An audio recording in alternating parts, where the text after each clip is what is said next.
Right. Hello and welcome to Eye Openers. Thank you guys for joining us today as I have a conversation with Elizabeth O'Neill. Thanks for joining us, Elizabeth. I'm happy to be here. Thanks for having me. And we are going to talk about some of my favorite things, organizational culture and coaching, and what does it look like to actually build a culture around coaching. But before we jump into any big business ideas or concepts, we have to talk about what creates the most eye-opening moments for me. And that, for me, is caffeine. I love my coffee. If you have been watching the show at all, you know that I definitely attribute a lot of my insights into a lovely cup of coffee in the morning. But Elizabeth, what about you? What are you drinking? Right now, I am drinking. So I'm on the East Coast. So I've already had my coffee. I'm past that. And now I'm on to green tea. Nice. Um, yeah, that's kind of, and for me, I think in the morning, my routine is sort of getting outside Mm, and walking in the fresh air. That's what really kind of gets me going with some creative ideas. I love that. Do you have like a dog you have to walk in the morning? Is that what brings you outside or? I actually have 2 dogs, and neither one of them come on my walk, because they're really high maintenance, and it becomes more about them and where they wanna go as opposed to, me having, time to myself and really kinda just getting grounded for the day. So, Oh, that's my boundary, that's my time for myself. I love that idea. I'm a big follower of Andrew Huberman and his like neuroscience, and he talks about the importance of getting outside for at least 5 to 10 minutes and getting um, that morning light and really being able to set your circadian rhythm and improving your sleep, but really also your alertness by getting that morning light into your eyes. So that's like a really great way to actually increase your alertness or your openness to having insights is really just by doing something natural like that instead of just drinking coffee.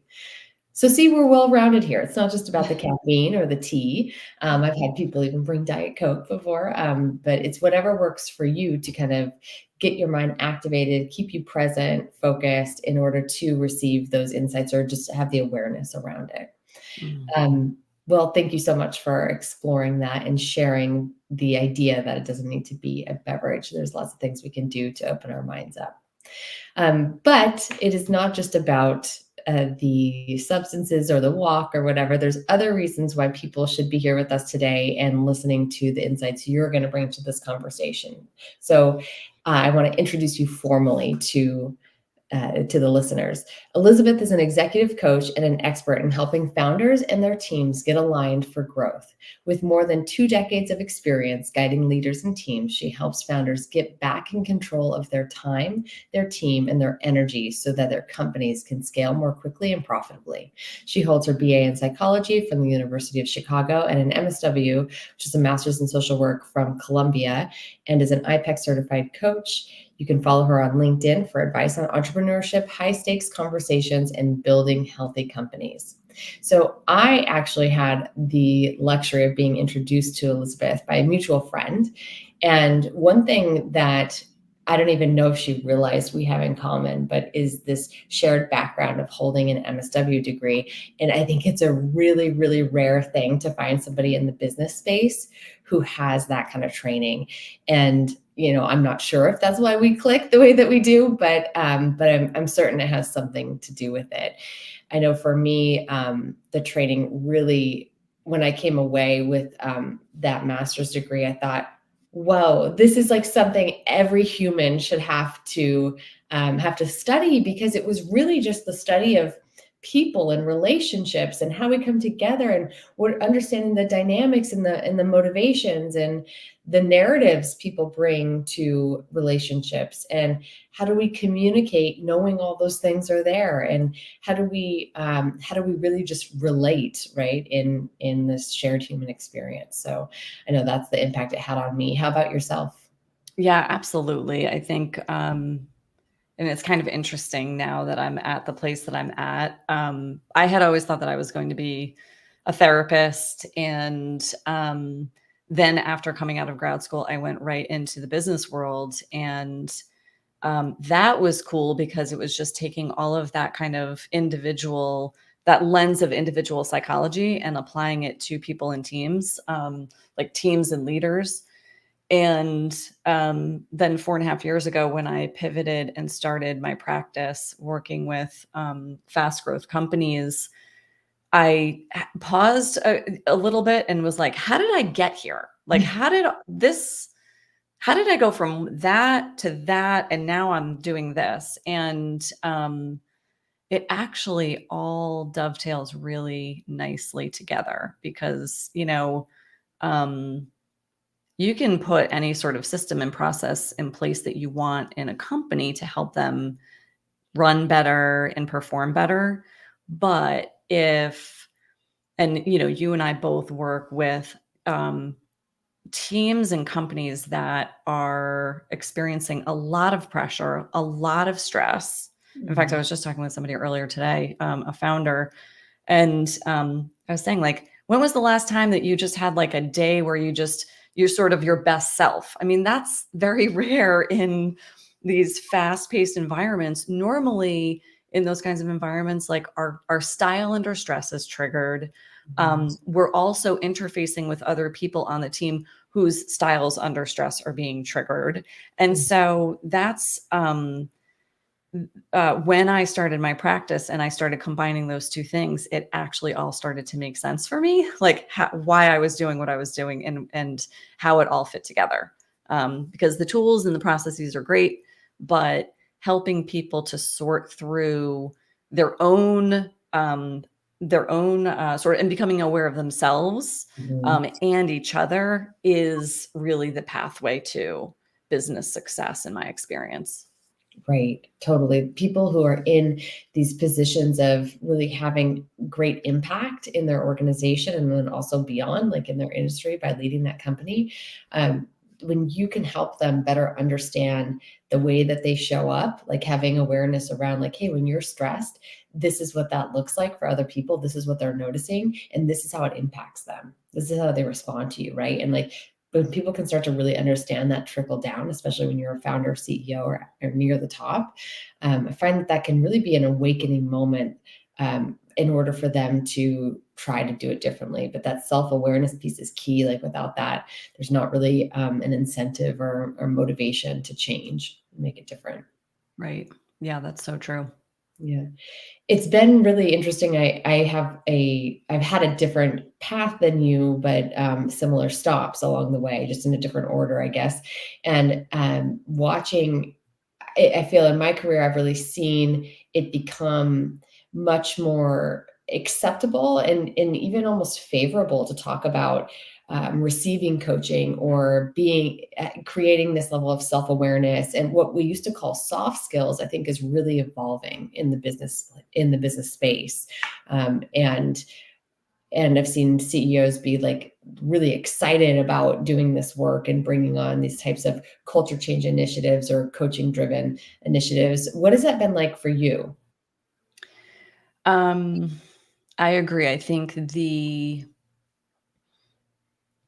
years ago, there was, I don't want to say a stigma necessarily to getting this kind of help, but it was done a little bit more in secret.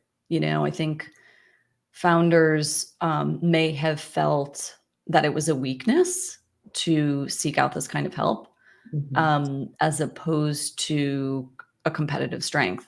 And I think if we even think about, and I watch a lot of professional tennis, and anyone who is at the top of their game, whether it's a sport or some other endeavor where the focus is so much on you and creating the results from you. Every one of those people has a coach or multiple coaches, Right. for various things. And so I think as we see those people, like I think about like Novak Djokovic, he probably has a team of like 7 coaches around him, all for different aspects of what he's trying to fine tune, whether it's his inner game or, other physical things. Mm. And so the more that we see those people being kind of open, and talking about those things, I think it kind of normalizes it for everybody else. Like, it's not a weakness, it's actually a competitive advantage if you look at this and you invest in this. So I see a lot more people um, being much more comfortable and feeling like, oh, this is really something I need. In fact, Britton, you and I both have coaches, right? Right. Like, it's for that same reason. We're running businesses, Yeah. and we need that support. We want that edge that we can get by making that investment too. So I think it's really cool the way that it's come around, as it has. Yeah. Mhm. Awesome. And what has your experience been in, let's say, just pick a company in particular, and what have you noticed, like, when people bring you in, like, how is it received maybe at different levels of the organization, and how do you work with that as a starting point? I think a lot of people ask me, like, well, how do you find people to work with, and, like, what are they struggling with that, makes them want you to come in, and then what does that look like? They have, like, lots of questions about how that actually goes. Yeah. So normally I start by working with the founder or members of the leadership team. And Mhm. so I think with anything new, any kind of initiative, any sort of change in an organization, it has to be leader led. So if the CEO is doing it, then that sets a tone, and an expectation around, this is something that we should all be committing to. And then from there, the goals for coaching vary. So if I'm working with a CEO or a founder, often it's around, how do I continue to elevate and keep pace with this company's growth and what is being expected of me in this new phase. And there's always another phase. And so it's, like, as soon as you kind of master one phase, it's like you're on to the next one. So there's this Right. continued um, growth that needs to happen, that I would say not only the CEO and founder, but also the leadership team, and because they need to expand. Mm. Oftentimes, they need to start expanding into more strategic areas. Depending on what's happening in the team and how quickly they're moving, there's often changes that are made within that leadership team where people need to learn how to communicate with each other. Leaders need to learn how to communicate and get what they need out of the CEO and vice versa. So there's a lot of that I work with. Uh-huh. Um, and yeah, and then sometimes individuals will come to me and also just seek support on navigating, those types of professional situations too. But for the most part, the work that I focus on is with CEOs and their leadership teams. Right. Right. And similarly, I do something just like that as well, where it either comes from, like, it's founder or CEO driven, or there's a team member who says, "Oh, this could be really helpful," and they talk about the challenges that they're experiencing. And I think just some common things that we see across the board, right? That people describe a, like, super high stress, maybe even toxic culture. I think it really, I often see, like, top down, like, leadership style, where it's more forceful. Um, it's not developmental. It's not, like, coaching led, and that can be really problematic when oftentimes, like, founders aren't necessarily taught how to be leaders, and they just have great ideas, and they're used to just working like mad to get it done. And there are these inflection points of this business growth along the way. So, like, as you were mentioning, how it evolves and changes in these organizations, and it happens so quickly. But what got them to a certain point, what made that founder successful, like in Series A, right? Or even just to get any kind of seed money, right? Are the very attributes and challenges that are going to hold them back from being successful in a more developed organization, where maybe you're layering in, bringing more experienced leaders in, well, they don't want to be led that way. They're much more capable and able to be autonomous and not need to be told what to do or be driven by fear, right? So I've seen challenges pop up there. Have you ever had that type of experience where like maybe the leader, they've outgrown that leadership style? Absolutely. That's why I think, one of the things that we started out by talking about, which is self-awareness, Mhm. that is such a critical success factor for founders who want to be on the journey long term. Mhm. And you and I probably know of situations and have worked with different companies where that doesn't, at some point they get off the ride, because they're done and they're exhausted and want to be done. But in Yeah. other cases, it's just that they don't have the interest or maybe the orientation to adapt the way that they must adapt in order to be the CEO that the company now needs them to be. Yeah. So yeah, and so I think that it starts with recognizing um, sort of like who you are and what you're bringing to this role and how that's evolving and how and whether or not you're interested in evolving with it. Great. What a really great point. And, sometimes self-awareness is a key part of that. And then I also think that beyond a willingness to evolve, there's sometimes just true skill gaps where they might not be able to transition the way that they work. Like it might be um, so much built into their DNA and their foundation of like their personality that could be really challenging. But I think again, like if you're most interested in the success of that company, then we need to be open and into just creating the awareness around, hey, I might not be the right person to lead anymore. I've seen successful transitions from founder to maybe taking a more consultative role or advisor role, like in a specific um, part of the business, whether you're if the background is engineering or whatever, like they would sit in that seat. If you want to lead creative direction and maybe a more marketing agency type organization, that there's a seat there. Or I've seen people drop back into sales because that's the part they really loved. I was with a group the other day and they're just all talking about winning. I just love winning. I love like winning the game of business. And that's perfect. Sales is a great role for you. Come sit over here and we'll let you, motivate and inspire and like be the person over there.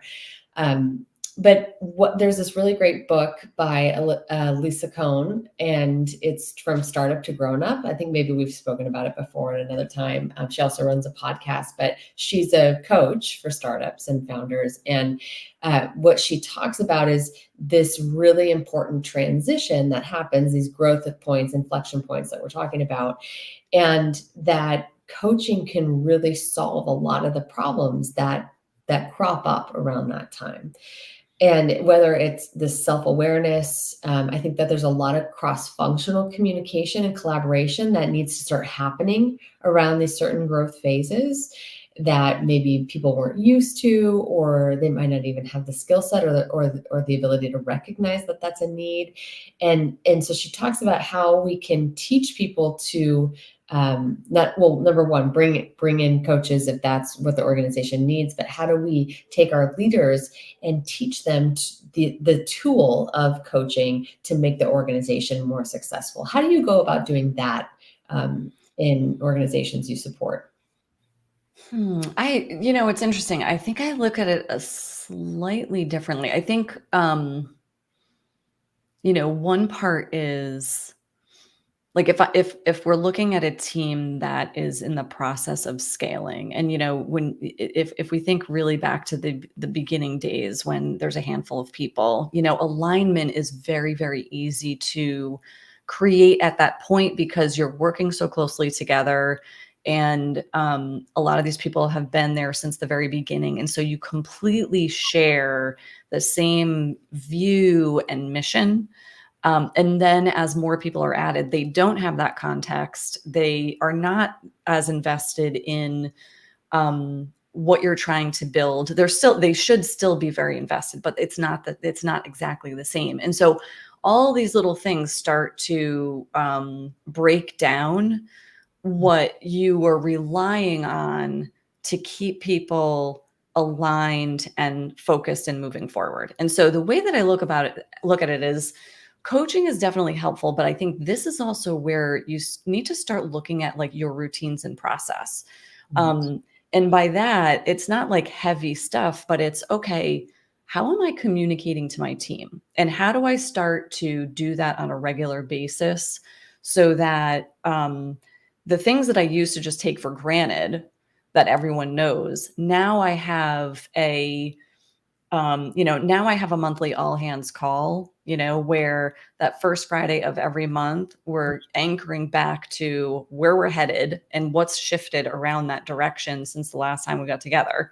And then also, what are the things that I need to make sure people are most focused on right now? So the first thing that I would say is like setting the foundation of how do we make sure that there are some things that we can use and rely on to keep people focused, and then from there, I think the coaching is super helpful in kind of like the one-to-one and helping people to understand how they specifically connect into their work, and to the extent that they are like, what are they doing that's working really well that they should continue to focus on, and what are the things that they are doing that are not working as well for them that they need to course correct. So I sort of see it as a dual like a combination of approaches to help that team, move forward as it's scaling quickly. Yeah, those are some really excellent points, and thank you for bringing that up. Right, it's that there's things happening all around, and that's why it's so challenging. And we're talking a lot about startups and founders, but I think this is true for any organization. Like, organizations are dynamic, and there are so many things happening, from like a new strategy or a new market they're trying to open up or channel, like, or just there's stuff going on for you personally, but yet you insert yourself into the workspace. And so everyone is having that experience, like, for whatever's going on for them. And there's just so many layers, there's so many things happening. And it's important to recognize that if you really want to get your hands around your company culture, make it, focus it on what could be improved upon, what could be more positive here, what kind of behaviors or efforts do we want to reinforce and drive, that just really, I think starting with awareness could be so helpful, and that's really what coaching can provide. I just want to thank you for being here today. It's been so great to just hear your perspective on things, your experiences. I know, even though we said, hey, we have some similar training and some similar types of work, it's so refreshing, I think, to hear other people's perspectives and see how they approach the work, because I know I want to learn something every time I do one of these episodes, or anytime I partner with someone in this work. So thanks for being here. Oh, it's my pleasure. And it's been so fun to just have these conversations with you because, yeah, I agree. Like we have similar experiences, but we also have very different strengths. And so I love watching you do what you do because I'm learning and picking up on things, and hopefully I'm returning that favor. So thanks Yeah, for having me today. right. And how can people find out more about you if they want to get in touch? They can find me on LinkedIn at Elizabeth O'Neill, and they can also find me on my website, elizabethoniel.com, and follow me, follow my newsletter, subscribe to my newsletter, which they can find on my website as well. Yes. If you guys are interested in the topics at all that we're discussing, Elizabeth is a great person to follow. I know, at least on LinkedIn, like, you have a lot of great posts about our topics today, and tips that are very actionable for founders and executives to follow. So I will make sure all that information is spelled out in the show notes. So wherever you're seeing this, make sure to just look at the description section, and those links should be there for you to get in touch. Thanks again to you guys for listening, because without our audience here, it would just be Elizabeth and I having our coffee and tea together, which wouldn't be so bad, but it is so nice to share, our insights with the world. And I hope that you guys definitely learned a thing or two. Thanks again for being here, and see you soon.